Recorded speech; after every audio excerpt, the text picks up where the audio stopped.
Good morning everyone. आज हम बात करेंगे झील के बारे में। झीलों की बात करें तो हम झील को राज्यों के अनुसार हम बांट कर देखेंगे तो पढ़ने में ज़्यादा आसानी होगी।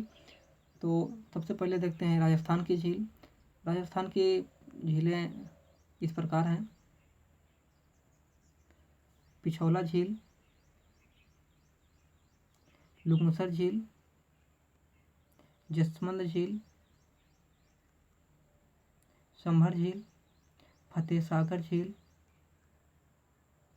पंचपर्दा झील, नक्की झील, पुष्कर झील, डिडवाना झील और देवहर झील। अब हम इनके बारे में थोड़ा विस्तृत देख लेते हैं।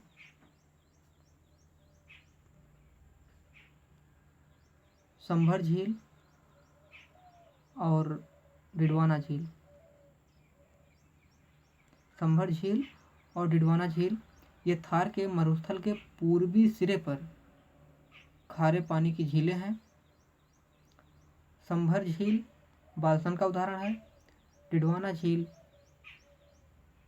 प्लाया का उदाहरण है।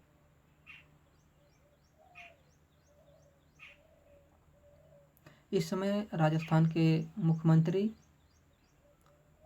अशोक गहलोत जी हैं। उप मुख्यमंत्री सचिन पायलट। अब हम आगे चलते हैं जम्मू कश्मीर की झीलों के बारे में देखेंगे। जम्मू कश्मीर की झीलों के बारे में देखने से पहले हम जम्मू कश्मीर के बारे में थोड़ा चर्चा कर लेते हैं। जम्मू कश्मीर पहले एक राज्य हुआ करता था जो अब 2 केंद्र शासित प्रदेश जम्मू कश्मीर और लद्दाख में डिवाइड हो गया है। जब ये जम्मू कश्मीर और लद्दाख 2 भागों में डिवाइड किया गया, यह उसी समय की बात है जब जम्मू कश्मीर से धारा 370 के कुछ खंडों को अप्रभावित कर दिया गया। अब हम देख लेते हैं जम्मू कश्मीर की झीलों के बारे में।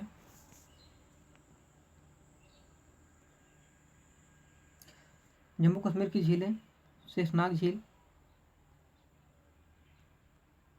मानसबल झील, डल झील, बुलर झील, पनांग झील, सोमरारी झील।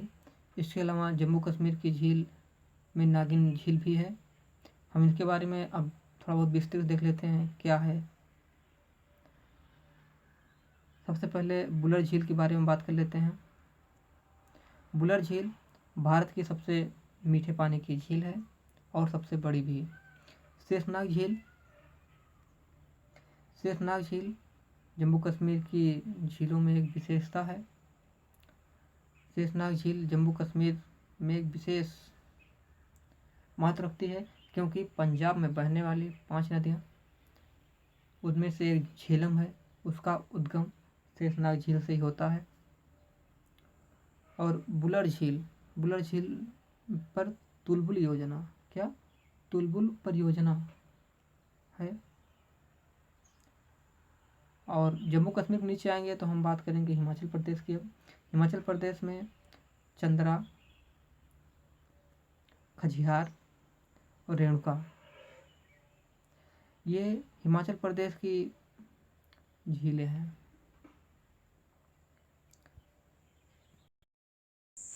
हिमाचल प्रदेश के बाद हम चलते हैं उत्तराखंड की झीलों के बारे में।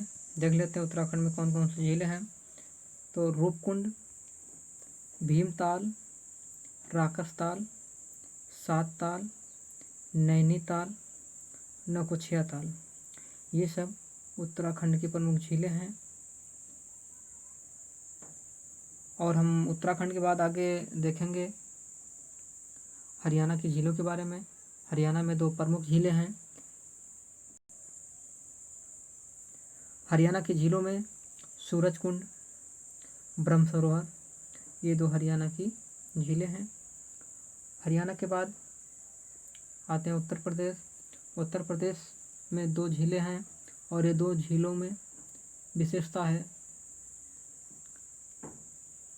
फुलर झील और गोविंद बल्लभ पंत सागर।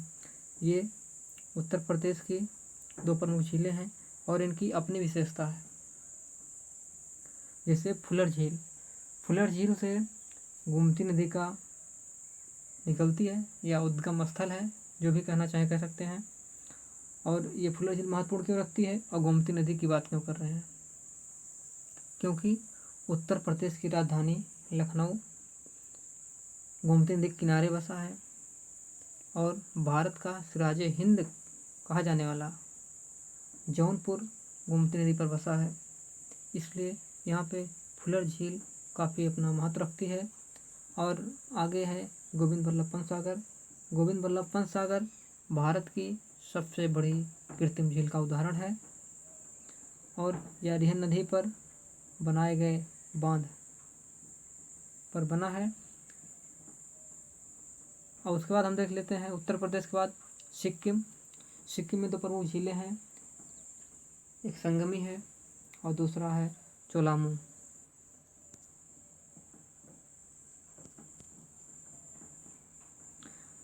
संगमी झील और चोलामू झील कहाँ है? दोनों सिक्किम है।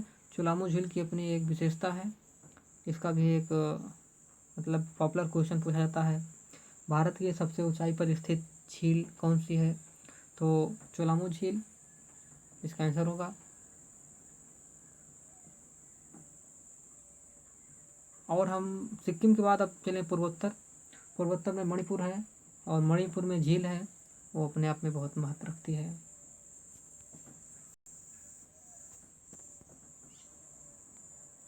मणिपुर में स्थित झील लोटकट झील है। इसकी एक विशेषता है और महत्वपूर्ण भी है। क्या है? इस झील की विशेषता है और परीक्षाओं के दृष्टि से उसी विशेषता कारण ये झील बहुत ज़्यादा पूछी जाती है परीक्षाओं में। लोकटक झील मणिपुर में स्थित है और विश्व का एकमात्र तैरता हुआ राष्ट्रीय उद्यान किबिल लामजाओ इसी झील में स्थित है। फिर मणिपुर के बाद हम सीधा दक्षिण भारत आ जाते हैं। पुलकट तमिलनाडु में है और तमिलनाडु में भारत के पूर्व राष्ट्रपति डॉक्टर APJ अब्दुल कलाम का जन्म हुआ था। और उसके बाद हम देख लेते हैं आंध्र प्रदेश झीलों के बारे में। आंध्र प्रदेश की झीलों में हुसैन सागर झील, कुल्लूरू झील, नागार्जुन झील, निजाम सागर झील। हुसैन सागर झील जो है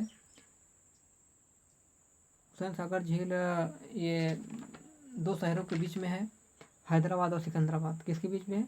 हुसैन सागर झील हैदराबाद और सिकंदराबाद के बीच में स्थित है। आंध्र प्रदेश के बाद हम आते हैं उड़ीसा। उड़ीसा में भी एक झील है और भी परीक्षाओं की दृष्टि पूछी जाती है, देख लेते हैं। चिल्का झील उड़ीसा की झील है। चिल्का झील उड़ीसा की झील है। इसकी विशेषता है यह भारत की सबसे बड़ी तटीय झील है। और महाराष्ट्र की झीलों के बारे में देख लेते हैं। महाराष्ट्र की 2 झीलें हैं, कोयला और लोनार। लोनार झील काफ़ी महत्वपूर्ण हो जाती है। लोनार झील का उद्गम जो है ज्वालामुखी से बना है, ज्वालामुखी से हुआ है। मतलब ऐसा कहा जाता है कि लोनार झील ज्वालामुखी उद्गार से बनी है। और मायम झील गोवा में है। गोवा के बाद हम केरल आते हैं। केरल में 2 झीलें हैं जो काफ़ी महत्वपूर्ण हो जाती हैं परीक्षा की दृष्टि से।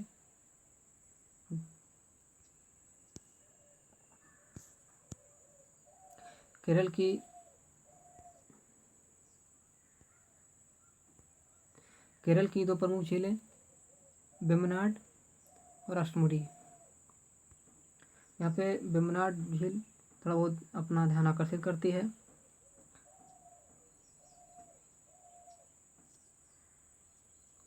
अपना ध्यान आकर्षित करती है। वेम्बनाड झील जो है ये पश्चिमी घाट पर स्थित है। ये पूर्वी घाट का इसको पूर्वी घाट कहा जाता है और ये पश्चिमी घाट है। तो ये झीलें पश्चिमी घाट पर स्थित हैं और इसी पर विलिंगटन द्वीप है। क्या है? विलिंगटन द्वीप है।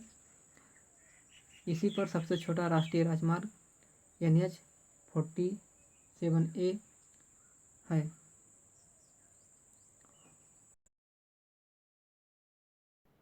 इसी तरह की एजुकेशनल वीडियो पाने के लिए वीडियो को लाइक करें, चैनल को सब्सक्राइब करें। धन्यवाद।